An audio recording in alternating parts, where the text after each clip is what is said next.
Kung hindi kayo korap, tumindig kayo! Ninanakawan ng Pilipinas! Ipagtanggol naman ninyo! Wala kayong mga silbi! Naging sundalo pa naman kayo't pulis! Bakit kinakampihan ninyo ang mga gumagawa ng masama? Bakit kakampi kayo ng mga kriminal? Marcos resign! Marcos resign! Marcos resign! Marcos resign! Bosina! Bosina! Bosina! Bosina! Alam ko, marami pang gusto magsalita. At kung mamaya kailangan ko pa magsalita ulit to give courage, to give strength para sa inyo, I will come up in stage. At again, magkakaisa tayo dahil this is a very historic moment na andito tayo ngayon. Almost 1 year tayo nakipaglaban doon sa isa shrine last year. Ngayon, pareha pa rin mukha ang kasama ko. Hindi tayo magtatapos ngayong gabi! Nalaban tayo para sa mahal nating Pilipinas. Mahalin natin ang Pilipinas at magkaisa! Magkaisa! Marcos resign! Marcos resign! Marcos resign! Salamat at magandang gabi. To God be the glory. Okay, maraming salamat po maraming salamat po kung Sarangani Province.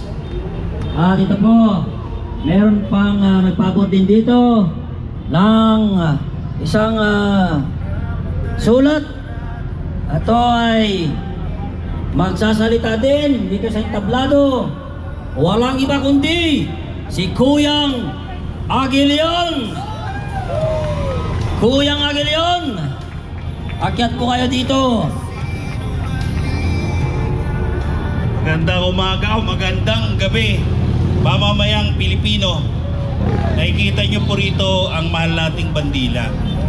Hindi tayo magsisigawan, pero kakausapin natin ang puso ng bawat isa. Alam niyo, kung pag-aaralan natin ang numero, ang sabi nila, 1 trilyon simula nung umupo si BBM, ninakaw dahil lao para lamang sa flood control project.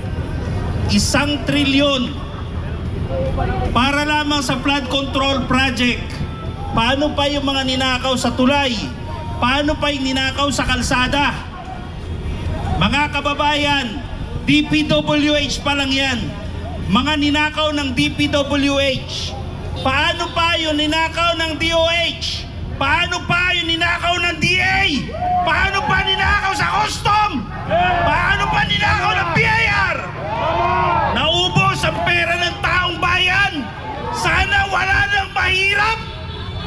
Kung hindi lang nila ninanakaw, sana walang namatay nung nakaraang baha. Kung hindi lang nila ninakaw, sana wala talagang nasirang bahay. Walang hindi nagtatrabaho. Niloloko tayo.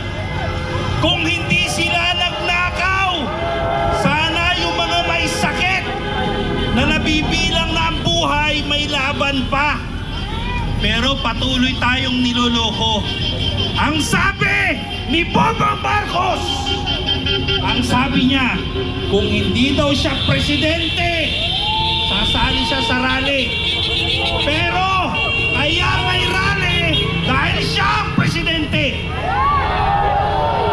Ginagago nila ang Pilipino.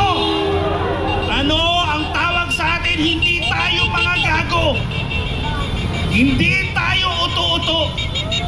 Kung ginagago nila tayo at nagpapagago ang ilan sa atin, ano ang tawag sa kanila?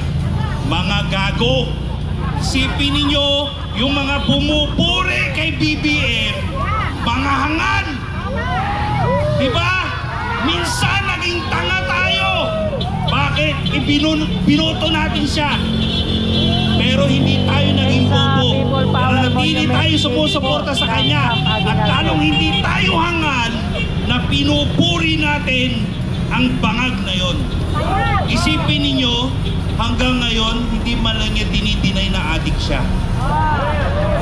Meron ba kayong narinig na tinanggi niya na hindi siya adik?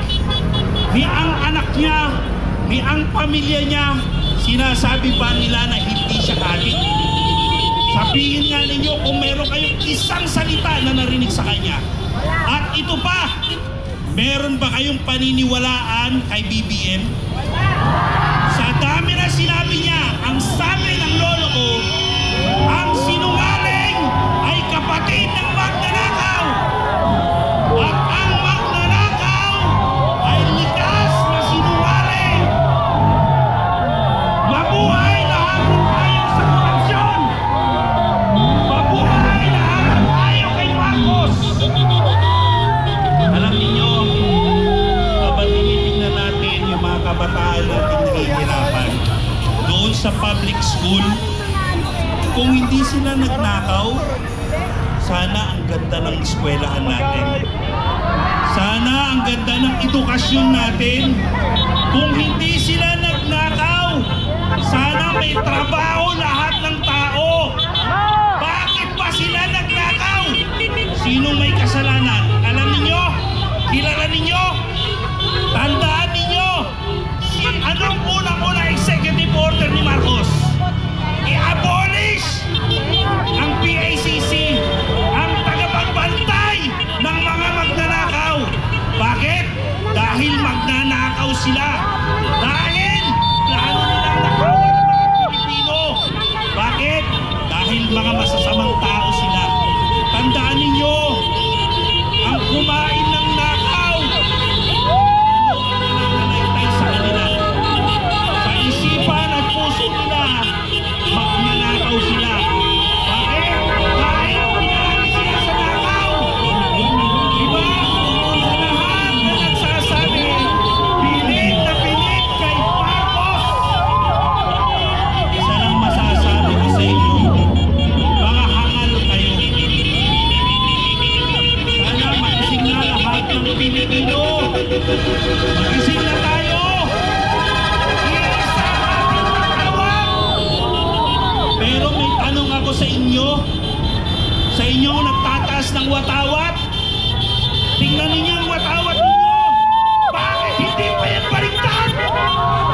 Baliktarin nyo na yan. Bakit? Ito ay tigmaan ng mga Pilipino laban sa mandarabong. Bakit hindi pa yan baliktad? Natutuman pa kayo? Ha? Natutuman ba ang mga Pilipino? Kung natutuwan kayo, masanay na kayo sa baha. Kung natutuwan kayo, masanay na kayo na ninanakawan. Hamon ko sa lahat ng mga uniform for personnel dyan, sa mga sundalo at pulis natin, kung hindi kayo kurap, tumindig kayo. Tandaan ninyo, mga kababayan naming sundalo at pulis, panawagan ng mga Pilipino sa inyo. Kung hindi kayo kurap, tumindig kayo! Ninanakawan ng Pilipinas! Ipagtanggol naman ninyo! Wala kayong mga silbi! Naging sundalo pa naman kayo't pulis! Bakit kinakampihan ninyo ang mga gumagawa